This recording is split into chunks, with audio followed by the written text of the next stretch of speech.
ইলিশ তো একটা মাইগ্রেটরি মাছ, সেই সমুদ্র থেকে নদীতে আসবে, আবার তাকে ফিরে যেতে হবে, কিন্তু সেটা সে করতে পারে না। বৃষ্টি এবং ক্লাইমেট চেঞ্জে, যেমন বৃষ্টি না হলে ডিম পারে না, হ্যাঁ, ইলিশ ডিম পারে না। আমি এখান থেকে গিয়েই আমরা একটা মিটিং করব ইলিশের দাম সংক্রান্ত বিষয়ে, যে মানে নদী থেকে বাজারে আসার পরে যে হাত বদলের যে কাহিনী হয়, সেটা যেন আমরা বন্ধ করতে পারি। আসছে উপকূলীয় এলাকায় মহিষের চারণভূমি সমস্যা। এটা আসলে আমাদের দেশে যে চারণভূমি কমে যাচ্ছে, এবং সেটার জন্য মানে অনেকগুলো কারণ আমরা গবেষণায় দেখলাম, যে আমাদের বাড়িঘর তৈরি হচ্ছে, তারপরে এমনকি বিশ্ববিদ্যালয় পর্যন্ত চারণভূমিতে করার দাবি উঠছে। এগুলো কিন্তু দুঃখজনক।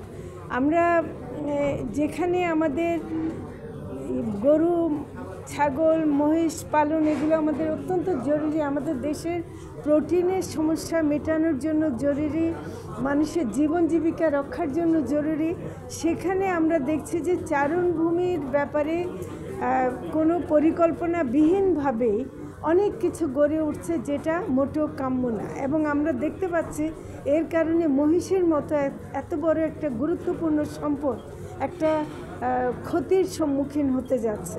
কিন্তু আমরা তবু আশাবাদী।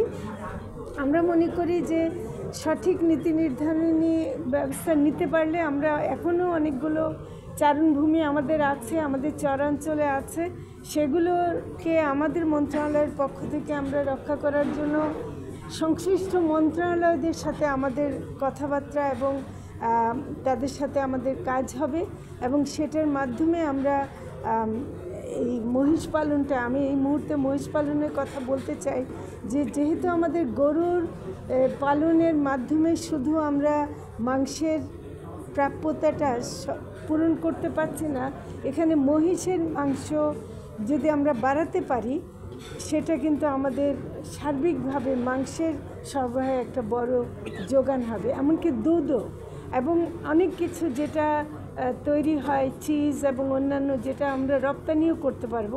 কাজে এইসব কাজে আমি খুব উৎসাহী এবং আমি অনেক আশাবাদী।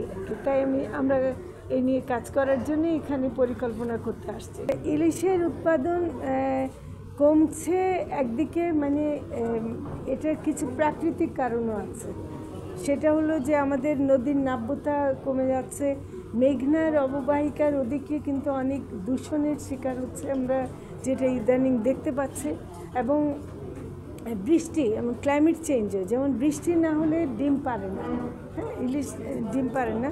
ফলে এরকম অনেকগুলো প্রাকৃতিক এবং যেটাকে তথাকথিত উন্নয়ন বলি আমরা, এই উন্নয়নের কারণে আমাদের নদী ভরাট হয়ে যাচ্ছে, নদী দখল হয়ে যাচ্ছে। ইলিশ তো একটা মাইগ্রেটরি মাছ, সেই সমুদ্র থেকে নদীতে আসবে, আবার তাকে ফিরে যেতে হবে, কিন্তু সেটা সে করতে পারে না। সবচেয়ে বড় অসুবিধা হলো জাটকা নিধন হয়, এবং জাটকা নিধনটা যেভাবে হচ্ছে, এটা কোস্টগার্ড এবং নৌবাহিনী এত করে ধরছে, কিন্তু তারপরেও জাটকা নিধন সম্পূর্ণ বন্ধ করা যায়নি। এবং তারপর হলো অবৈধ জালের ব্যবহার। আপনারা দেখেন কারেন্ট জাল এবং অন্যান্য জালের ব্যবহারের কারণে সেটার জন্য ইলিশের প্রাপ্যতা কমে যাচ্ছে। তো আমরা কিন্তু এগুলোর জন্য শক্ত ব্যবস্থা নিচ্ছি, এবং জাটকা যে এখানে কারখানাগুলোকে বন্ধ করছে, এবং অভিযান চালিয়ে আমরা এসব অবৈধভাবে মাছ ধরাটা বন্ধ করছি। আশা করি ইনশাল্লাহ বাড়বে, মানে দামটা কমবে। আমি এখান থেকে গিয়েই আমরা একটা মিটিং করব ইলিশের দাম সংক্রান্ত বিষয়ে, যে মানে নদী থেকে বাজারে আসার পরে যে হাত বদলের যে কাহিনী হয়, সেটা যেন আমরা বন্ধ করতে পারি। তো সেখানে কি কি কারণে বাড়ে, সেটা আমরা আড়তদারদের কাছ থেকে জানতে চাই, এবং আমরা সেখানে একটা ব্যবস্থা নেওয়ার চিন্তা করব।